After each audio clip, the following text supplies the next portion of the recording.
Oh yeah, forgot I had a class to teach.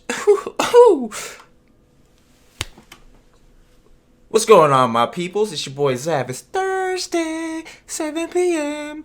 Analysis, paralysis. So, how you guys doing today? It's good to have you. I love all of you. I miss all of you. It's been a very long 2 days. Don't you ever leave me like that again. Actually, it's been 3 days. Tuesday, Wednesday. Yeah, 3 days. Whatever. Doesn't matter. I'm not a mathematician. I'm a Street Fighter teacher, god damn it. So, guys, I'm back. Better than ever, as always, right? So, much love to you guys for tuning in. Hope you guys are having a great day. Today, we're going to be talking about Problem X versus Daigo from the Redbull Kumite tournament that happened in, I believe, in France. It's usually in France. Yeah, it happened about a couple weeks ago, actually. And it was a really dope tournament. It was invitation only for the most part. There was a last chance qualifier. But, yeah. And I believe, like, 2 players made it from that. Top 2 or something like that. I don't know, regardless. But it was a really good tournament. 32 of... Was it 32 or 16? 16 of, like, the best players that are pretty much on Earth, not named Zaffarino, were there. And it was amazing. It was a lot of great, high-quality play. Tons of upsets. A lot of variety, flavor in terms of just, like, strategies and character choices. It was a really good tournament. I liked it. I enjoyed it. It was pretty dope. So I figured, what was the most hype set that I could think of? And I don't know if it's the most hype set per se, but definitely the most hype moment happened when Daigo was just like blocking Problem X into oblivion. He somehow just survived like that onslaught of Bison pressure. It was pretty dope. So I figured, you know what, that was gonna build off of the defense assignment that we talked about on Monday. So I figured, we could just kind of like roll with it for the week. So yeah. All right. So let's get into it, guys. You know me with my handy dandy notebook, right? So let's get into it. So, as always with analysis paralysis, anytime I talk about a matchup, I like to talk about the 2 characters involved. So that way we have some sort of frame of reference, right? So, because a lot of people, they don't play every character, right? So you guys, say I play Cammy, I play Sagat, but I don't play Fong. I don't play, you know what I'm saying? I wouldn't understand that mindset of that character, but that's why I talk about it. So that way when we watch the set, you guys can see like the direction of each character, all right? So... Alright, so let's start with Guile. So, Guile is a zoning character, of course, right? Arguably top 3 characters. One of the top 3 characters in the game.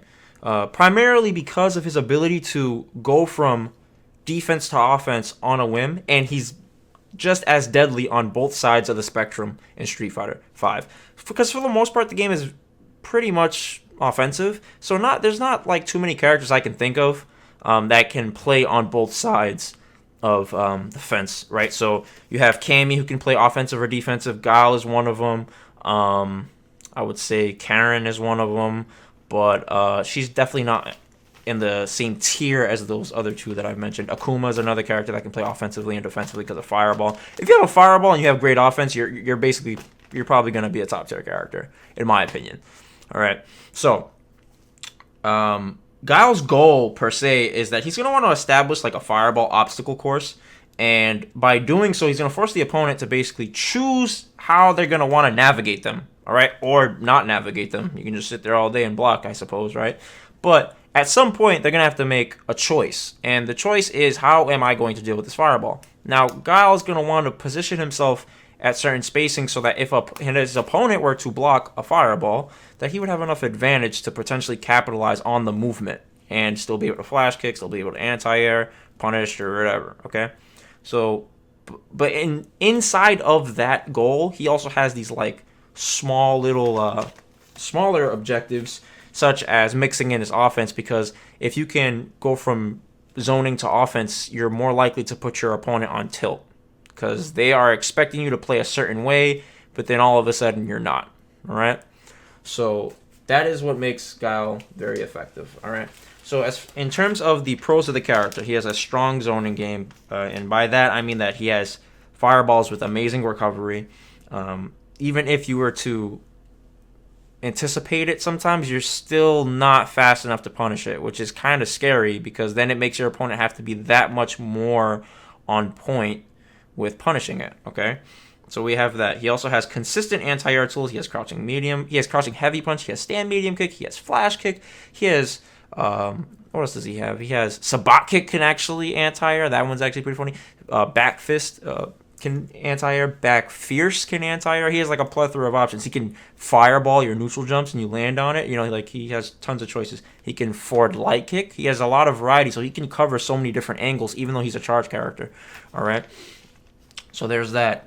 What else? He has decent pokes to complement control and neutral. So that's a very big facet of. It's very important for zoning characters is to not only just have a good fireball, but to have the buttons to supplement that, to give them that extra oomph, you know, because when your opponent has a lot to deal with, then it's going to make your zoning that much harder to deal with, okay? And the harder it is to deal with your zoning, the more effective it is, the more control you have on the ground. All right. He almost has as good of an offense as his defense because his walk speed is immaculate. He has the walk speed of like Cammy. He has knockdown conversions off of jab, which I think is really important. Not too many characters have that. So, example, Alex, he does have it, but he has to use bar. But Guile can do jab, jab, flash kick, you know, without bar. So he gets Oki, he gets meter building. He doesn't have to invest bar, but he gets the positioning also. So he has all of these great things on offense, all right? Especially because he can do it off of jabs. You know, jabs are faster buttons. Even though he doesn't have a 3-frame jab, he does have access to a 4-frame jab. And, you know, the fact that that's fast enough is going to help him potentially turn defense into offense, right? If somebody's walking in on him and he's like, boop, and he hits him, and then he converts it into flash kick, and then it's just the tide to the battle turn, right? Okay. So he has high damaging combos. He has 2 very useful V-triggers. Not many characters have 2, let alone 1. Great V-triggers, right? So he has access to 2. He has the V-trigger 1, which gives him like a great mix-up in terms of like left-right mix-ups with his dash, and he has like the invincible properties on his specials. And then V-trigger 2 gets access to Psycho Crusher, a command grab. Why does Bison need a command grab? I don't know, but we just give him these things, all right? So he has that. In terms of cons, so I would say, oh, why am I talking about Bison? I'm mind-fucked. Holy shit. Take that back. But yeah, Guile has access to 2 great V-triggers. Bison does too. I'm going to get into that, obviously, when I talk about the characters. But yeah, Guile has 2 amazing V-triggers because he has the anti-air aspect of Flash Kick, and then he has the zoning component in V-trigger 1. So his V-trigger 2 is more for like the anti-air like control, the aerial control, and the ground control with V-trigger 1. So he has like both of these options that you can go back and forth between. He gets more damage off of V-trigger 1 though. But yeah. So, for his cons, so Guile's cons, he has below average health and stun, so he can die quicker than most characters if somebody gets in. He's a charge character, so that causes him to concede space and commit to static positions for access to specials outside of like block stun. So if he's in neutral and he doesn't have you in block stun, he's gonna have to stay still, right? So unless he's in block stun, if he has you in block stun through offense, then of course he can disguise it, right? Or if he commits to some big movement like a dash or a neutral jump, all right? So he's going to be a lot more telegraphed as a character because of that. But that doesn't necessarily mean much in certain situations because it doesn't matter if you know what he's going to do if you're inside of a fireball trap, right? Okay. And he also doesn't have a 3-frame button. So he can be susceptible to getting rushed down if you get in on him, all right? It'll be harder for him to open up defensive opportunities and transition into offense if your opponent is really tight with their pressure. Okay, that's all that really means. So let's talk about Bison. So Bison is, I would say, like, he's a very strange case because he has neutral control to a degree, but he's definitely more so a rushdown character. He is going to want to corner his opponent because if you look at his tool set, which we'll talk about, he's basically really strong at jailing his opponent. And what I mean by jailing is that he limits your movement, he limits your options, and you feel like you're in Bison's game as opposed to your game. It's very easy for him to make that happen. All right. So a pro for the character would be he has amazing offense. I think like some of the best offense in the game, simply because of the fact that he has access to plus frame stand heavy kick. So if you think about this, most medium attacks are the go-to for pressure, right? So they do a certain amount of gray health. But because he has access to stand roundhouse, and that's +3, when you watch Problem X play Bison, he is so inclined to just doing it, and he doesn't care if you don't get hit by it. If you get hit by it, it's a bonus, obviously. You get crush counter, or potentially he converts off of it on hit. So it can crush counter, he can confirm it. If it hits, he can confirm it. If you block it, he gets a lot of gray damage. So if he gets a lot of gray damage, you know what ends up happening? His regular grab turns into a command grab over time, because he's just, the next time he hits you with something, it's going to do a lot of damage. Or his light attacks turn into mediums. Or if he has enough, then his lights can turn into literally heavy attacks, you know, because of the damage that will be assessed. Because if he hits you when you have gray damage, you're taking the gray damage plus the damage of the normal. All right? So his offense is really good. He has a lot of mix-up potential because of his strong V-triggers. He has extremely high damage. He has the crush counter normals that we talked about. He can crush counter in a variety of ways, and the fact that stand heavy kick plus is amazing. He has great reach on his normals with Psycho Axe, stand medium kick, which has evasive properties, so he can kind of shift himself back and avoid certain attacks. It's really good. He has one of the longest throw ranges in the game, and that's primarily because of his slow walk speed. So that's really good. So he has really deceptive pressure in certain situations where you think, there's no way I can, I'm going to just block, and then nope, ends up throwing you, and you're like, oh, there goes stun, right? Also, he has one of the best air-to-air conversions in the game. That's something that people don't pay attention to much, but it's something I appreciate. His jumping medium punch, it helps with his jailing aspect, because most characters, if they don't have a good anti-air at certain ranges, they'll just jump back and jab or something, right? But he can jump back medium punch, which has fairly decent speed, and then he can convert off of it too, because it has air juggle properties. So that helps with his jailing strategy. You know, it makes him that much scarier as a character. So it's something people just kind of overlook, but I pay attention to that. And then lastly, he has an invincible dash. So his dash, although it's really slow, which we'll talk about in the cons, it is invincible for a certain period of time. So he can actually avoid attacks like fireballs, normals. He can just kind of slip through it. So it gives him this really interesting property, because if you look at Bison's moveset, a lot of his moves have the Psycho Aura, right? The Psycho Power. So you see that purple. So whenever you're so concentrated on what he's trying to do, and then all of a sudden you see purple, you're thinking, oh, maybe this is that move, but then it's, oh no, it's actually a dash. And now he's in your face, and you're like, oh, what the hell? Or you think he's going to dash, and then he has Psycho Crusher, you know, or the Psycho Axe, rather. And it's like, oh, man, I thought that was going to be a dash, and now you're getting hit by a Psycho Axe. Okay, so his invincible dash gets bolstered because of the fact that he has that kind of theme around his buttons, around his heavier attacks, and his specials and stuff. So it can kind of disguise the startup of his attacks.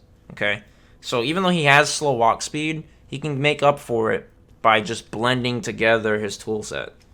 Alright, so for his cons, he has slow walk speed, as we all see. He walks slower than molasses. His anti-air game requires very specific timing, button spacing, buttons and spacing. So he has to be very alert. I mean, he can crouching jab, but it's very risky depending on your opponent's ability to alter their timing, because if you do try to crouching jab and they jump on you with a jumping heavy attack, then that can spell out doom for you, alright? So it can be an option, but for the most part, he has to be really accurate with his anti-air game. All right, he has a very floaty jump, so it's relatively easy to anti-air him compared to the rest of the cast, because he has such a high arc. So as opposed to other characters who kind of jump straight towards you, he kind of just floats, you know. So there's that. And he has a 22 frame dash, so his dash is really slow. Okay. So Bison is a character that fits the Street Fighter V engine very well, in my opinion, because he can capitalize on the design of the game. So, you know, high damage, great crush counters, conversions, and pressure. With long range normals, that can be very annoying to deal with. I think playing a defensive, like a counter defensive Bison, until you get knocked down in a press is pretty much the ideal way to play him. And that's basically what Problem X does. So, yeah. Alright guys, what do you guys think so far? Are you guys enjoying this? Please let me know. We're going to get into it. Switch out my notes. I had to go between notebooks. That's how I roll. Alright, so let's get into it, guys. What's up there, mate?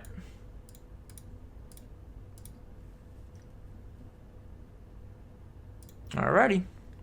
Let's tango like mango, fellas. Alright. So. We'll see now. It's the time to experiment.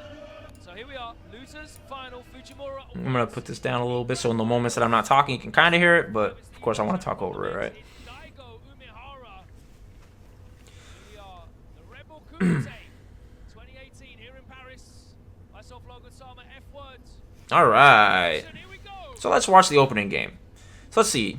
Okay, so Daigo initiates. He walked back, and then he walked forward into Sabat kick. Okay, so that walk back, if you look at his body language, that means he went defensive for a moment. And, you know, when you're defensive, you're looking. So what is he looking for? That's what we're basically going to try to see whenever he moves like that, okay? So that Sabat kick is very interesting because let's pay attention to what he's doing after block stun, okay? Okay, so this is standard. Oh, okay, upside down kick. So now, this is very interesting. Let's go back. So after the Sonic Boom, which he does on reversal timing, okay, he does an upside down kick. All right, and from that spacing, it avoids the crouching strong. But the reason why this is interesting is because you see a couple of frames back that Problem X try to contest. All right, even though that Sonic Boom is plus, he tried to contest. So what does that tell you? So in Problem X's mind, he thought that Daigo was going to do some sort of offense that had enough of a gap for him to poke. Otherwise, he wouldn't have done that, right? So maybe he feels that Daigo is going to try to play fast and play to overwhelm him with the character. So he's potentially trying to stop his dashes because Guile's dash is really fast. It's 17 frames, I believe.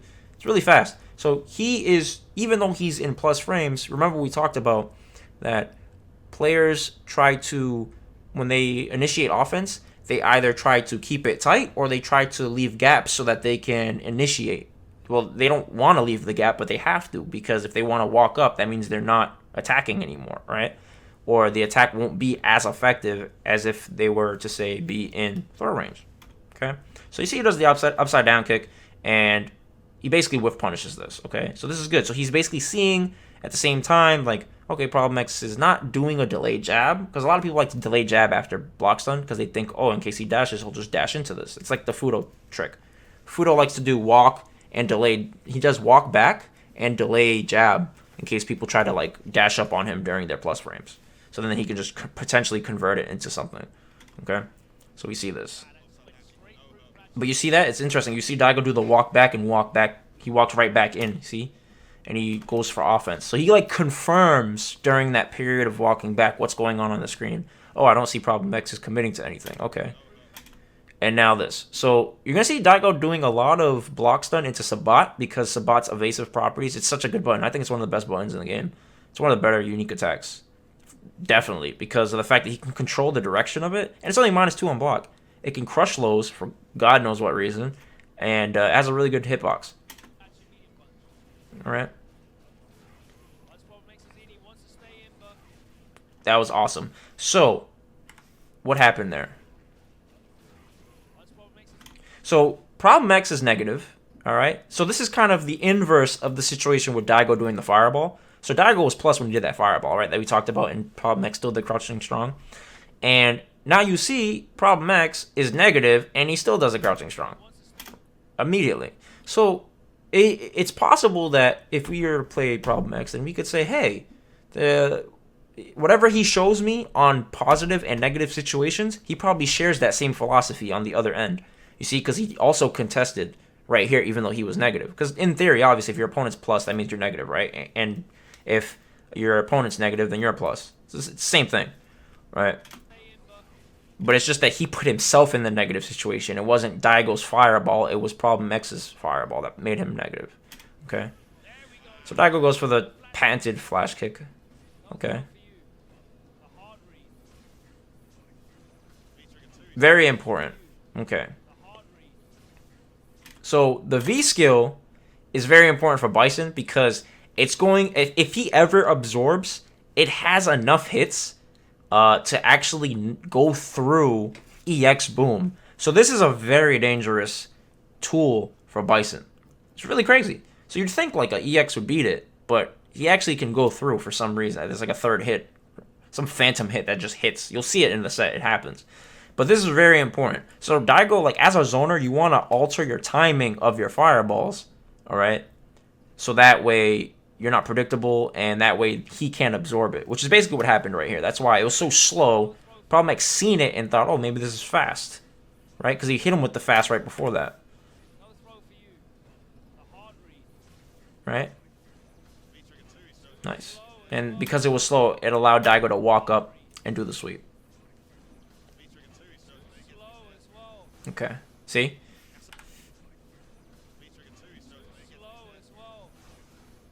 Okay, so that wasn't EX, that was regular, but... Oh, that was a really good anti-air on the neutral jump. Okay. So again, you see Daigo showing little bits of his focus in the moment. How he did that negative 2 stand roundhouse.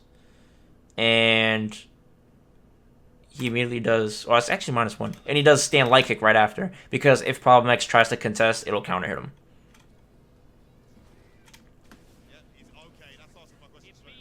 If he presses a slow enough button. Very important situation. We're going to watch this, okay? So, you see how he just walked back? So, he's trying to convince Daigo that he's trying to move away from the fireball because he doesn't want to block it, right? He doesn't want to block it, and then Daigo has blocks done, and then Daigo does Daigo things.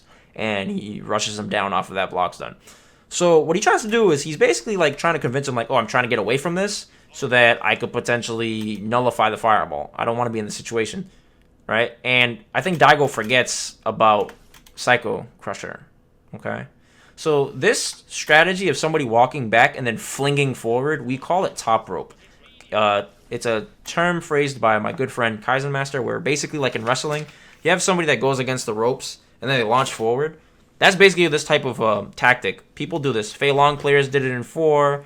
Bison players do it. Guile players do it with Sabat kick. They walk back and then they launch forward with the Sabat. They walk back and then launch forward with the Sabat kick. Like characters that have horizontal attacks. Birdie is another character. You see Birdie walking back, then all of a sudden he does EX head. So you can actually read somebody's body language in very intense situations like this, and then you could just walk with them and pretend, and then you could just neutral jump. Or just jump back. You know, and do it preemptively. But of course, over time, you'll learn different things, like different ways to trigger your opponent. So maybe instead of walking forward, like for a lot of time, against smarter opponents, maybe walk forward and crouch, so they see you crouch and they think, oh, he's crouched, so this is my chance. And then that's when you would jump back, all right, because they think you're stationary or something like that. So for my command grab heads out there, so if you guys want to learn a nice little command grab mindset thing, is against very intelligent players, the analytical players, when things like this happen, this situation, in the following moments, there's a window. There's a small window. And in this window, the intelligent player is thinking and assessing that situation. Why did they get hit? What just happened? What was the spacing? So that if it happens again, they're more aware of it. So this is actually the perfect time to sneak in a command grab. Okay? So in situations where you feel like you did something that your opponent was not anticipating, if they are an intelligent player, it's good to command grab. If they are an emotional player, I would not go for the command grab because they're more likely to lash out because they're probably frustrated that they got hit by something they didn't understand. Okay? Does that make sense to you guys? Yeah, that's so cheap. So I guess at any moment he can cancel this. I don't know. It's really weird. Like he can just cancel that, I guess, into the launch thing. So like, it's just a really good gimmick and something Daigo's probably not aware of because there aren't too many Bisons, and on top of that, they probably don't use V Trigger 2 like that.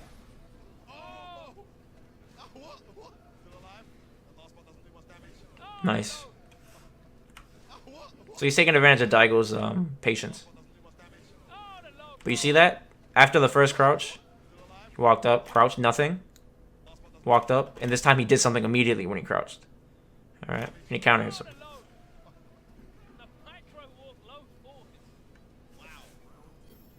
All right, so let's see. What notes do I have for this? So we talked about the top rope. Okay, round 2. So Daigo tries to alter his boom speeds to throw off the V skill like he did in round 1. All right, so you're gonna see this.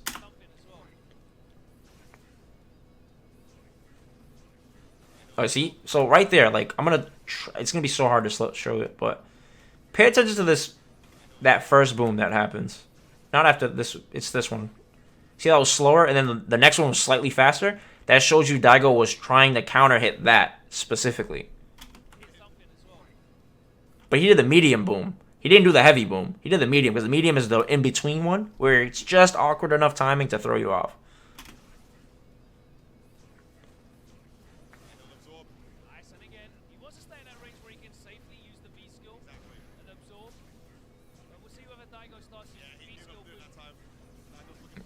Okay. So that's something to be very, very mindful of. His Problem X is on wake up, confident enough to do this, to do that.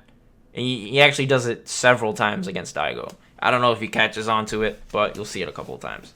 So this situation is actually, this was really brilliant on Problem X's part, and I'm going to show you why. So at 84 seconds, you're going to see Daigo is going to do... actually, no, it's after this. Yeah, he does EX boom, right? And then around 84 seconds, you're going to see Problem X's answer to this situation. So Problem gets hit by this. I don't know why. I guess he tried to jump, which is fair. And now you're going to see a light punch boom follow-up for Meaty. Okay? So this light punch boom is slow enough to where it's still on the screen, and now Daigo has more time to move. Because if he did a faster boom, that means it's going to leave the screen faster or hit my opponent faster, which means that I have less wiggle room to actually move around. All right, but because he's doing the slow boom, he gets to move behind it. And guess what? When you can move behind a fireball, that means you now have 2 players on the screen instead of 1. Okay, so this is kind of like bully ball. So he puts the light punch there, and he tries to jump, right? And Problem X smells the situation. He's like, I don't want any parts of this. No beef. Absolutely not. And because Daigo jumps with him, this is pretty much, if you're not anticipating this, you're going to get hit.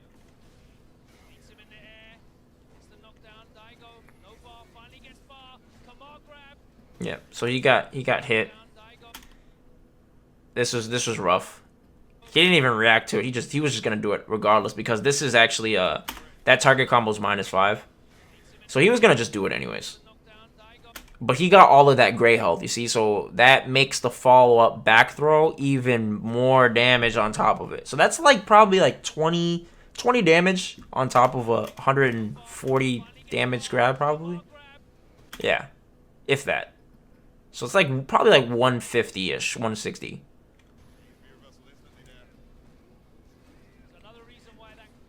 But now look at this. Look at all of that gray health that he's accumulated. He doesn't care. All right. Very important moments. So remember we talked about Bison's V skill, right? Okay, you see he got counter hit there because he was trying to do it. But that was too meaty. So he got hit. Because there's startup frames on it. You can't just immediately do it, right? So now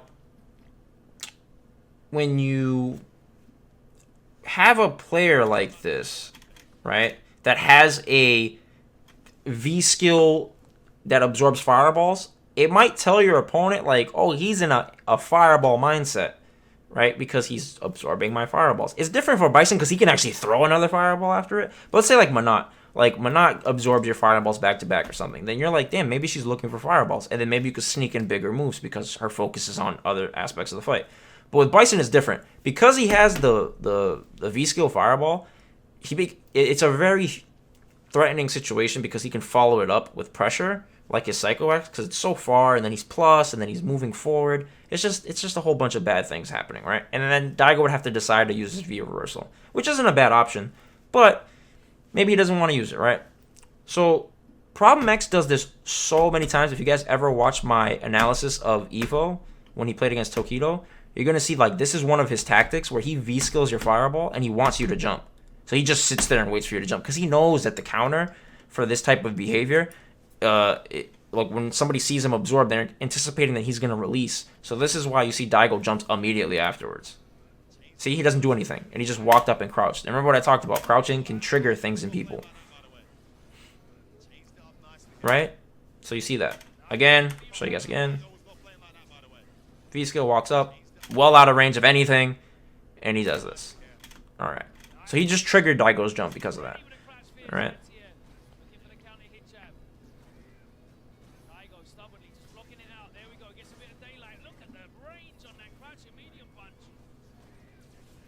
Nice. So that's really good defense on Daigo's part, because if you look at the life lead, and he's getting the V reversal, so that means that's great damage. And now he's getting positioning. Positioning, gray health, and he's got knockdown, which is really good for Daigo in this situation. So we just seen Problem X V skilled this on Wake Up.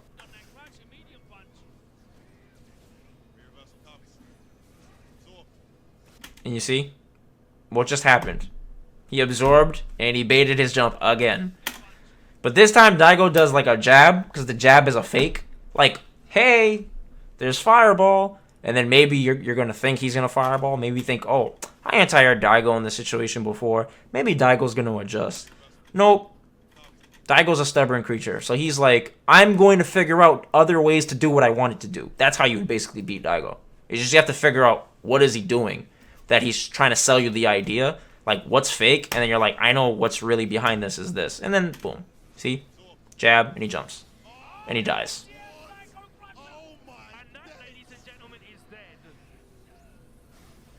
That was a really good anti-air. This was a dope set overall, though. So let's see. Alright, so now we're going into match 2. So, match 2, you're going to see a really dope sequence of offense at 83 seconds, roughly. So, opening game, Daigo with the Sabat kick again. So, you see that he does the crouching light kick on the minus situation, because a lot of times in -2 situations, smart players walk back. So, if Problem X had walked back, he would have got hit with, short jab into whatever. So, again, you see into upside down kick. So, this is a legit counter. This is consistently happening.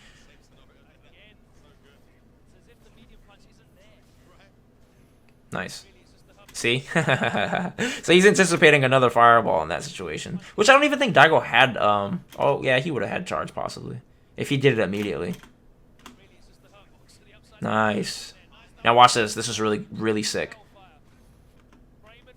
Look at that. That was so subtle. I want you guys to watch that a couple times. So obviously he's getting his gray health. He's getting his pushback. He's pushing him towards the corner, chip, meter building, right? But this is the real intention of this. So he's winning in multiple ways because of this string, but you're going to see that this is the main intention. Because you remember from round 1 when he did, let's see, let's go to the very first situation. What happened? That happened, right? You seen that? So he did the crouching strong in that situation, right? But this time he walks back because he doesn't know how Daigo's going to adjust, So he's like, maybe adjust differently this time.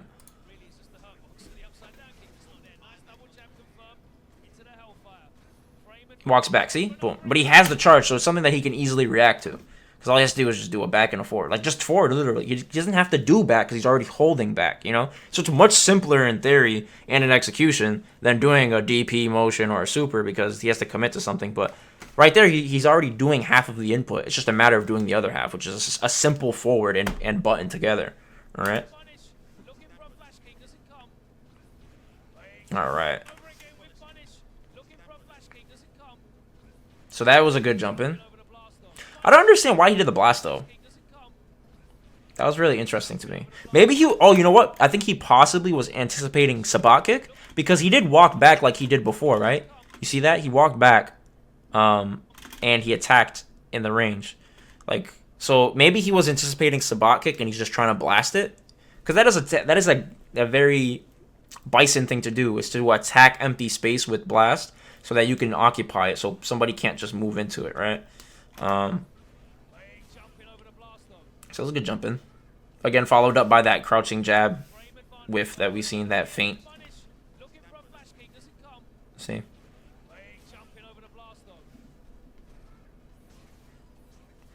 Nice. Nice. Okay. So, right there, really good, because he's stopping Problem X from activating V-Trigger off of this. He's minus here, right? But there's startup on sweep. All right, so he's not getting much damage off of it, but it's just enough for in the moment for him to potentially just get out of a potentially bad situation, preventing it from happening. Being proactive is better than being reactive, right? Because reacting to a V trigger is you don't want to do that, but when you can stop it from coming out, at least for one situation, you're buying yourself more time. Okay, so you see he alters his timing.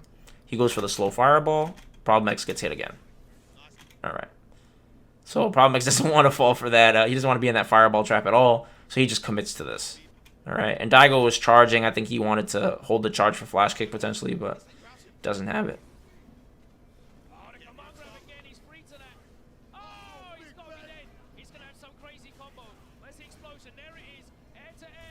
That was ridiculous.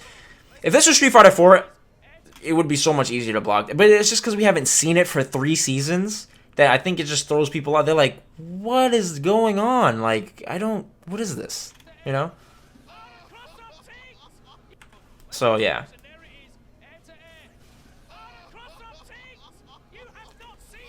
That was pretty awesome.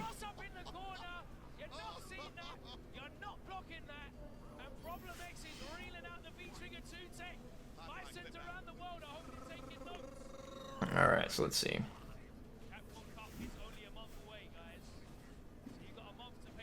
Alright, so he's attacking off of blocks then. Even though it's a -2 situation, you see him still doing it. So bot kick is so good because of that.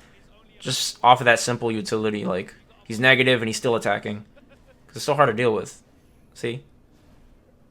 And, like, imagine the risk reward too, like, in this situation, chances of you actually doing something about this are so slim. You know, like, so he can just do it to do it, and you can potentially counter it or punish it, but you have to be so accurate, you know, and how many people train like that, I'm not too sure of, you know. Good anti-air. So he walked into the range afterwards, and he covered that ground. That was pretty good. So that's good, because if he had stayed at that range where he did the Sabat kick, then it kind of becomes a mix-up for Guile at that point. If he stayed right here, it could have been a mix-up because Bison could have, you know, he could have did an empty jump, maybe throw off his crouching fierce, right? And that's something he doesn't want to deal with. But because he walked himself into the range, that zone 3 range, that's the anti-air range. That's where you're most optimal to anti-air. So really good on Daigo's part to just take that space back. And again, you see the same situation we talked about.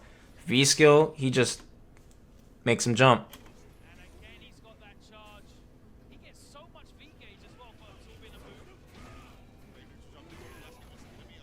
Okay. So this is another top rope thing Bison players might do. Even like the best players are susceptible to doing these type of things, these online tactics. They'll backdash, and then they'll commit to slide. That's the top rope stuff we talked about. Move back, move forward with an attack. Alright. So if I'm Daigo and I see him move back randomly during that, I would have been like, oh, neutral jump. Time to neutral jump. But again, you have to train yourself to be aware of these things in real time. Okay.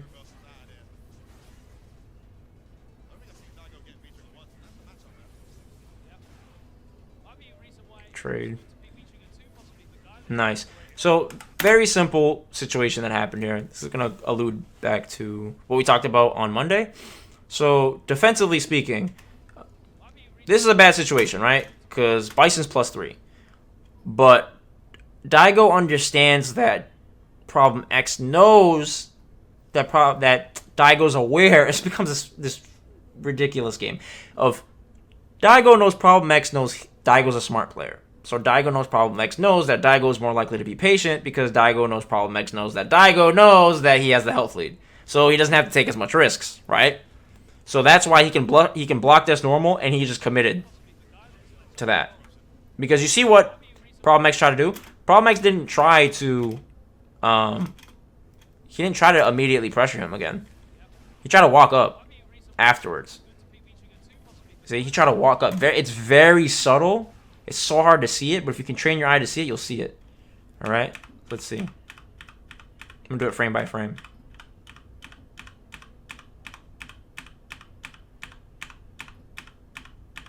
See? See that foot going forward? And then, yeah, he tried to do it. So he walked forward for like, let's see. So he recovered.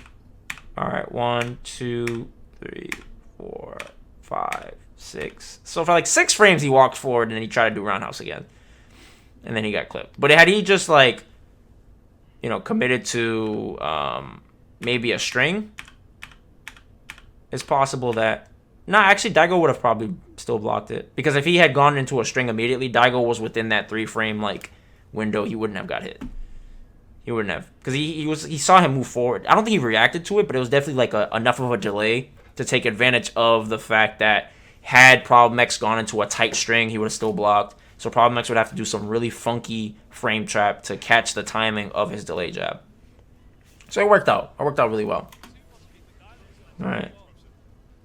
So even in those situations where you know your opponent's plus, it's good to be aware of what's happening on the screen and how that dictates your opponent's behavior. Because you'll notice, like, Problem X will throw Daigo multiple times in a row because he's aware that Daigo is like, oh, I have a life lead. Alright?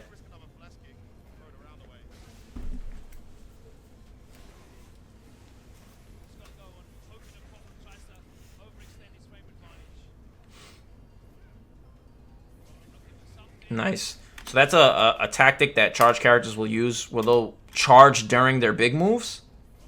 See? So he had charge as soon as he left the ground.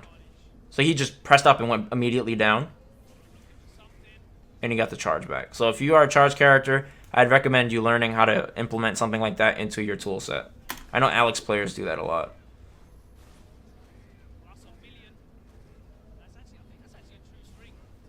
Nice. Nice.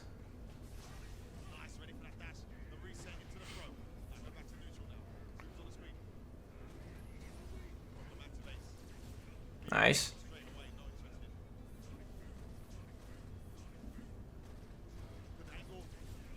Nice. So look at all of that gray health that's accumulating. So the next hit that he hits, like even if it's a light attack, it's essentially like a throw.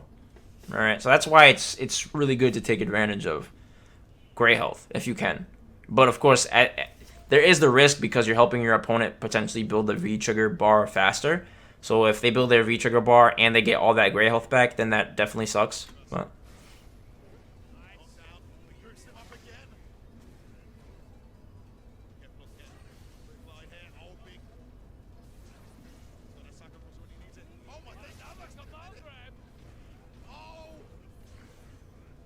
nice. You see that again? He does the wake up. Just immediately, he committed reversal timing, mind you. It's like he didn't even react to it. He just did it. So let's see. Does he jump? You see he did that jab because he wants to see, are you going to jump? I'm confident. Yes, and you see he did jump. He did jump. What did I tell you? Daigo's stubborn. He's going to figure out other ways to accomplish what he wants to accomplish.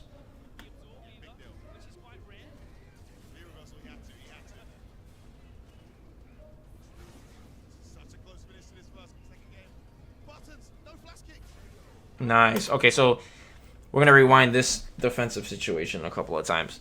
So, defensively, whenever you're in a very tight situation like this, and you're playing against an intelligent opponent, and you see that they're confirming a lot, like, if you see them stopping a lot, like, during random sequences, that means they're confirming. Right? So you see that, like, how he just kind of, if you pay attention to his rhythm, you'll see what I'm talking about. So he kind of just waited. Like, Problem X kind of just waited, right? He wasn't in this scrambly mindset. He's just like, he's just waiting for the opportunity of Daigo to tell him through whatever he's doing, hey, I'm not willing to attack right now. All right? You see, that's why he walked back. So again, I'm gonna try to play this really slow for you guys. Okay. All right. So you see. So this crouch happens. Remember, crouching can indicate thinking sometimes, or trying to sell you the idea of something. All right?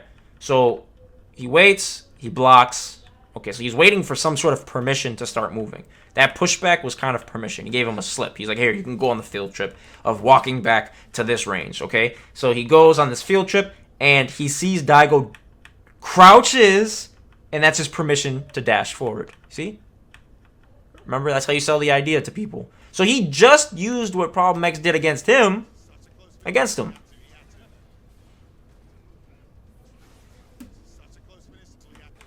With the V skill.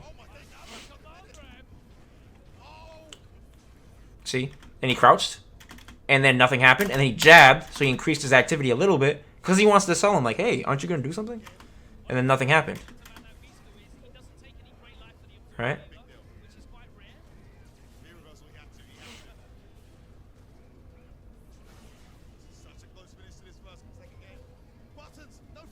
See? Boom. So he crouched. That's a Guile thing too. Is like they'll crouch and then they'll boom, or they'll crouch and then they'll press a button or something. So like they have like this myriad of options off of that movement, and sometimes you'll just end up killing yourself because you just keep running into things and not understanding why. Because you think it's okay to move, but that's what they want you to do by them crouching.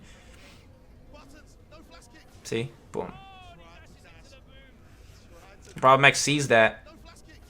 He sees the crouch and then that's when he dashes. See? He didn't start dashing until the crouch happened.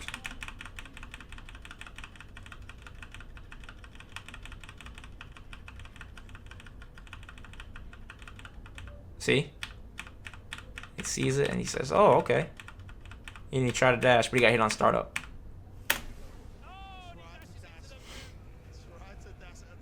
Very intense set.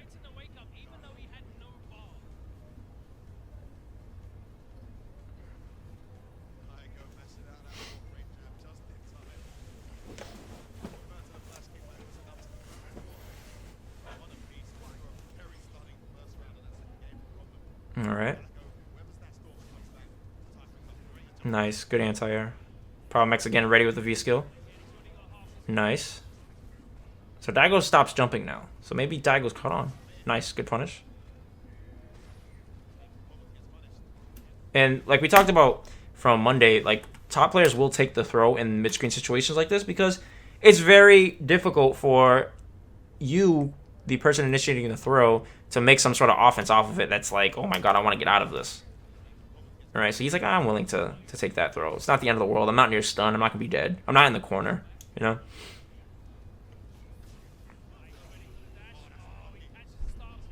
Yeah, that situation is rough. A lot of times that happens. You see the sweep whiff, and then you forget there's a second hit that comes out. And you get crush counted. But against characters like this that hit twice with their sweeps, like Colleen, Guile,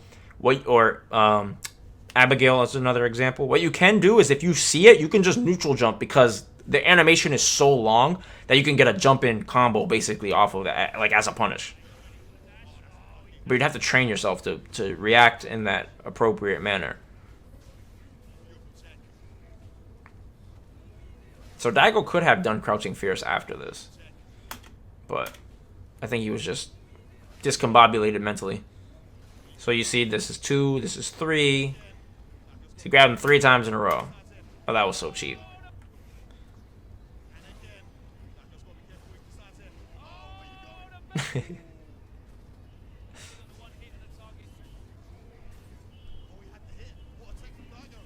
Nice. Good stuff. And we talked about that. Problem X was willing to wake up with V-Skill. I don't think Daigo was thinking that he was going to do that, but he was definitely taking advantage of Problem X's intelligence in that sense, where he's like, oh, he's knocked down. He knows he's 1 hit away from dying, so I could just meaty boom or something. So I'm going to take advantage and just dash up on him. Because quick movement can put an intelligent opponent into a moment of emotional focus. So they're startled, and now their knowledge and their awareness gets thrown out of the window, and they respond emotionally. So they're like, ah, what the fuck is this? Why are you in my face? Okay. Same situation we talked about. Daigo has the life lead. Problem X hits the roundhouse, and he tries to walk up. And he gets hit.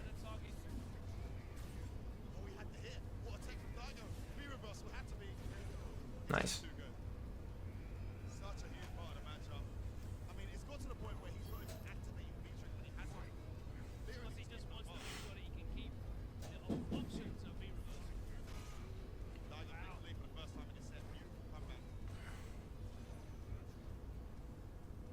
So Daigo's looking for something. Ah, that's rough.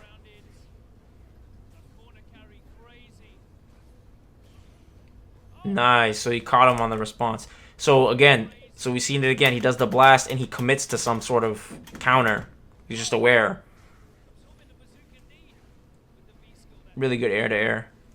So even in a situation like this type of scramble, he can still turn it into some sort of magic on his end. Just because of that jumping strong. Giving him the juggle property. Because again, like in this game, air to airs, it's very rare that you air to air your opponent and you land with advantage, which is very, like, I don't agree with. I think that's kind of nonsense. I think you should get rewarded for being that sharp. But I guess it's just to force scrambles or whatever. But for Bison, it's really good because he gets that juggle state, you know?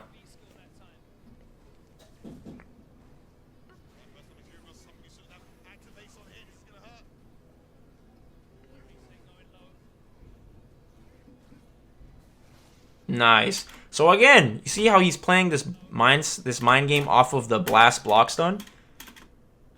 And then he does the EX because he's very aware that Guile players know Sabat Kick is an abusable normal. So he's like, I'm going to use an evasive property now. You know, because there's a chance Daigo does mix it up with some sort of variety, right? But, yeah, this beats it clean. That was really good.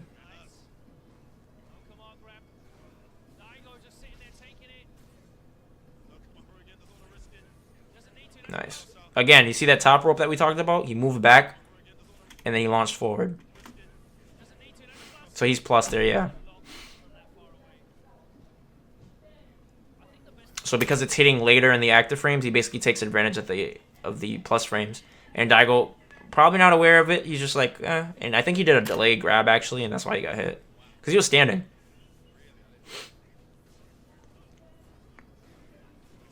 That's rough.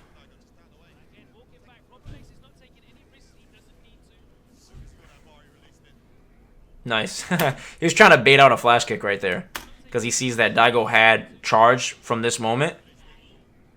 So that was really good. Does he jump? He jumps. He jumped again. Blast.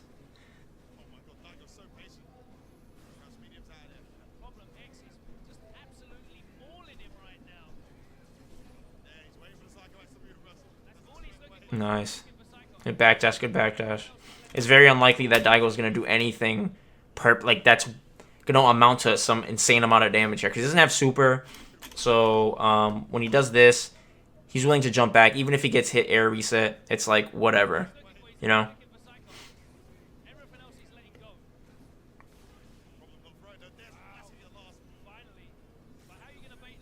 Oh, he could have punished it!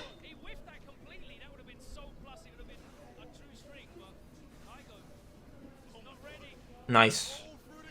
So as soon as he sees this, it's really smart of Daigo to back roll, because if he does EX stomp, right, he lands right in front of him, and he can punish with the EX flash kick because it has like a good amount of recovery on the grounded frames. But because at a certain point he sees that, like, all right, you can't cancel this. Unless it's right now, right? And if you don't cancel it, you're going to go into Stomp, but Stomp is not going to hit me because I backrolled. So it helps Daigo confirm even easier to be confident in the anti-air in the situation. That's why he just does the flash kick. That was really good.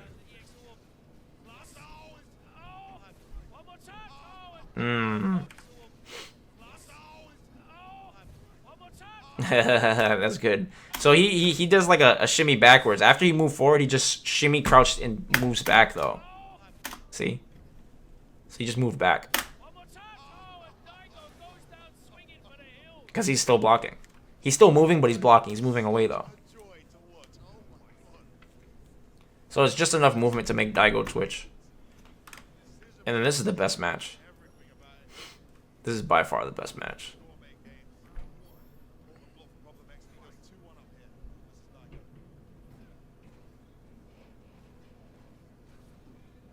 Ah, but this time he did it backwards, Sabak. Okay. Interesting. Oof.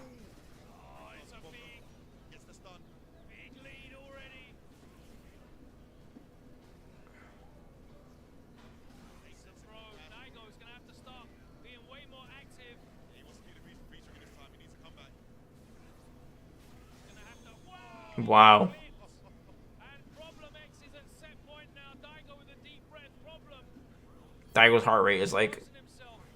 out of the world, this world right now. Inside. You can literally see it beating out of his shirt. Can feel it. Throws again. Season 2 when he had like a meat scissors after the throw. Yep. Oh, that was so good.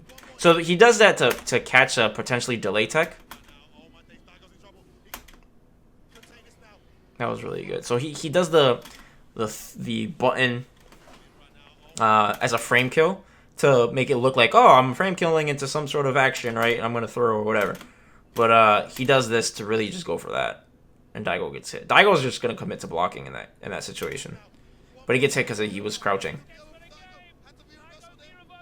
Nice. So he does the roundhouse after the -2 situation just in case Daigo tries to do a delay tech.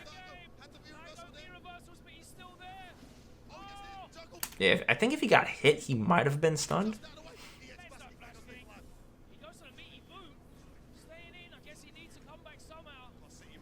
So he sees after the first boom, nothing happened. He didn't commit to anything, dashes up. Boom. Yep. Okay.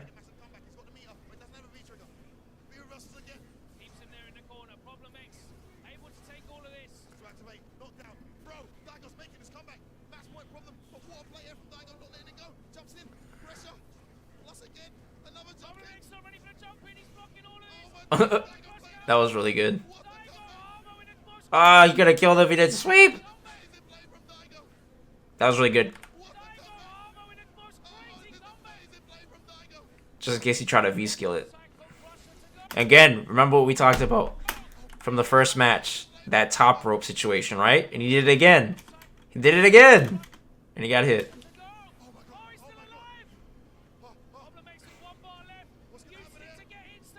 That was really good for... Oh my goodness, that was so good. So instead of doing a tech, he just does a jump back jab. Because if Bison does go for throw, he would get hit by the jump back jab. So yeah, and Problem X isn't expecting that, so he doesn't punish it. So if he had not committed to that stand medium kick, he could have probably reacted to it and just killed him. But you see how his spacing is now like it's dipping in quality. Now he's whiffing buttons like back to back. So he is... It's either he's trying to potentially evade a counter poke by doing stand medium kick, or he's just so like antsy to get the victory. Because I know Problem X has not beaten Daigo yet. So this is just probably him being really antsy.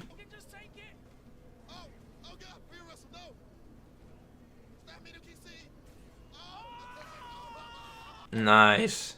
And you see that frame window of Problem X walking back and confirming the same thing we talked about, and he got hit with a fireball again. So let's watch this. That composure, just being really focused and knowing how you want to lose.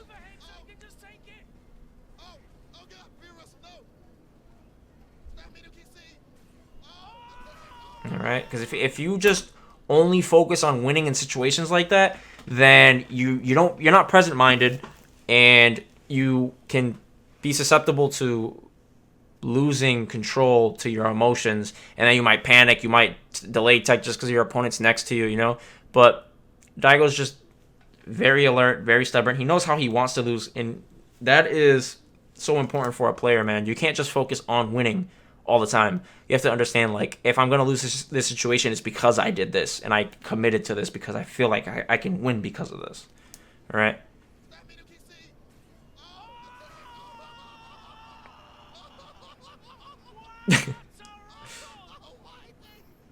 That was such a good round. And Daigo's being more defensive. That's punishable, but Daigo didn't punish it. Uh-oh.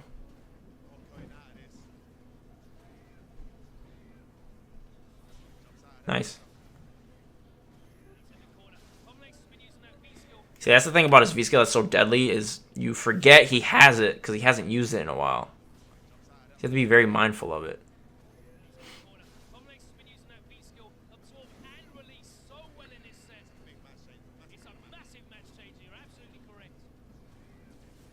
Nice.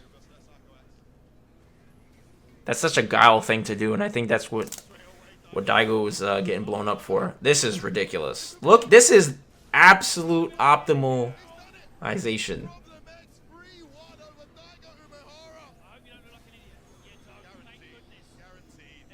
That's so crazy. All because he bet it. Nice. Again, he puts those one frame blocks in during his pressure. Boom. So he, after the jab, he does walk forward, but he inserts a back. See?